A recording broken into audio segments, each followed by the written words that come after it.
So I found something to make this crack, and I did use a hair clip, and this is what it sounds like, not in the sponge. Not that loud, right? Well, yeah. But then when you put it in the sponge, it sounds like...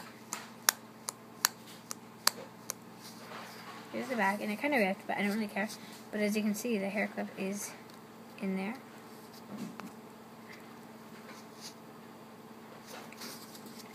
So I'm going to do the same with this, but show you how to make it. So what you do is you use the scissors. I'm going to use these. These are my favorite scissors. To stab a hole through the side of the sponge. And then once you got your hole, you put the clip in. And by the way, those pants you see are my pajamas because it is only $8.35.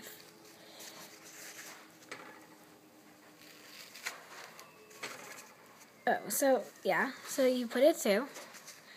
And I kind of did want to show you how it works, so I stuck a hole through it right there. So as you can see, it works like that. You see that? And then you just go, well, this is the better side. But I'm going to stick it in some more, and I'm just going to weave it back in here.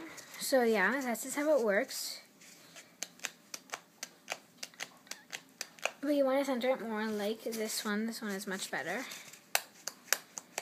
I love this one much more. So, and I like this because it's also really squishy. But just like the chocolate crackling one, it's just like, but it cracks. But this one's like fun, so like if you want one at school, you can like use this. And then if your teacher gets mad when you go like that, then you can just go like squish, squish.